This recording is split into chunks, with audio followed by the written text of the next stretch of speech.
We're now joined by Mr. Sunil Gavaskar from Pune to talk about India's annihilation by Australia in that first test. Remember, India lost by 333 runs, letting the visitors take a 1-0 lead in the series. Mr. Gavaskar, thank you for joining us. I want to start by asking you, we were already into the third innings of this test match on day 2.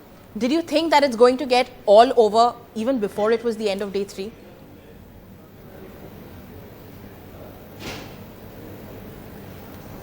Not really. I thought it'll probably go till lunchtime or a little beyond lunch on day 4 because of the fact that both the first innings had finished so early.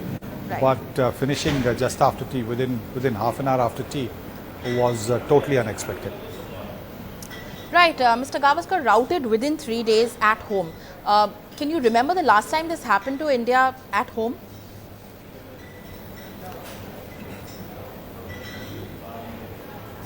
I think 2012-13, India had a tough series against the Englishmen, but I don't really remember the Indian team being finished in about 2.5 days of cricket. I can't really remember whether that happened. There have been instances where the Indian team has lost badly overseas, where they have lost in 3 days. Yes. But I think at home this is probably the first time.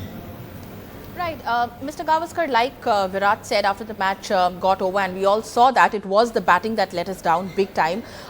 Take us a little bit through India's batting and that absolute lack of application that we saw today.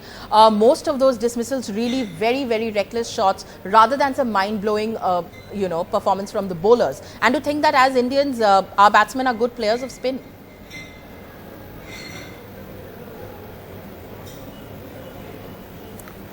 Yes, I think that was a bit surprising the way the Indians tackled the bowling in the first innings as well as in the second innings. But the way I look at it is that we are all, allowed the odd bad day at work or at the office, okay. And I think this was probably the bad day. As Virendra Sehwag also said, the law of averages was likely to catch up with the Indians, yes. And in fact, even before the series started, I thought this was the one test that the Indians had to worry about. But that time I thought, because the curator is a former fast bowler, that he would leave a little more grass on it, okay. And that the Australian new ball bowlers would be the ones that Indians would have to watch out for. In the event, it was the Australian spinners that won the game for them.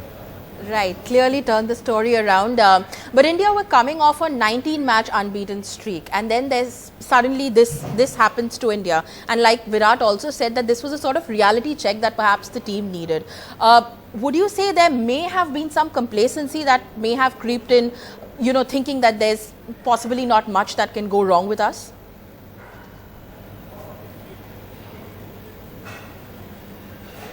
I think sometimes yes. I think it's maybe. I think perhaps more than complacency. I think it was being satisfied with little. Sometimes we tend to get satisfied with little when we can actually achieve a lot more.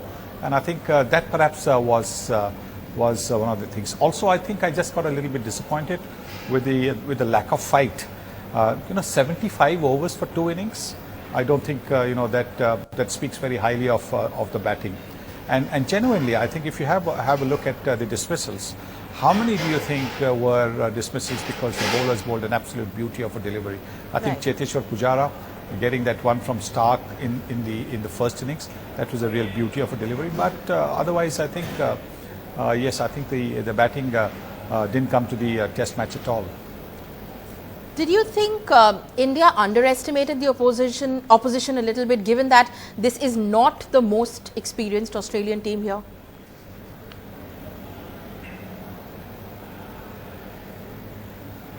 I think the Australians might have actually played it very smartly, because when they came, even Steve Smith said, yes, we are the underdogs.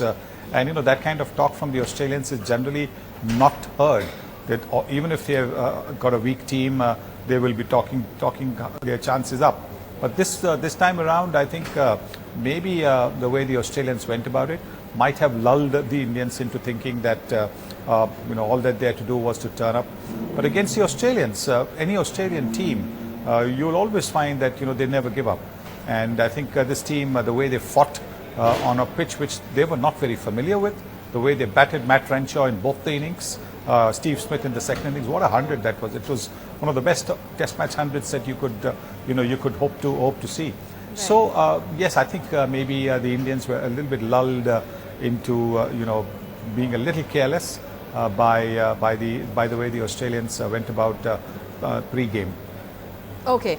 Mr. Gavaskar, this is a setback to say the least. And how really do you get back from here in such an important series? Because when you're winning, then it's all good. But for the combination of Anil Kumble and Virat Kohli, it's the first time that they've had a loss of this sort. How do you get back from a situation like this?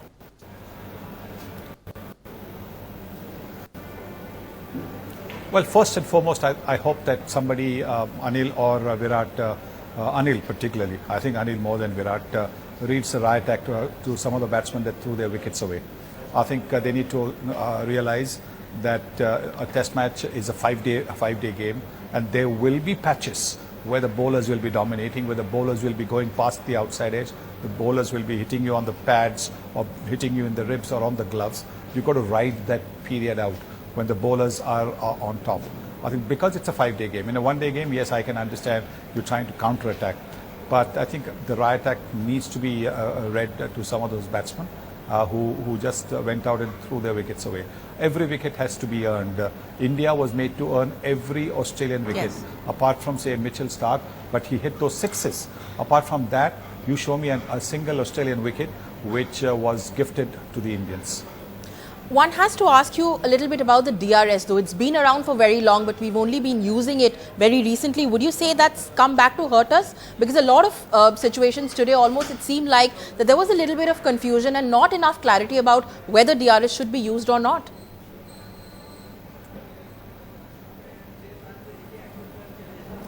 Well, I think basically the wicketkeeper has got to be assertive. I think the wicketkeeper is a little too diffident.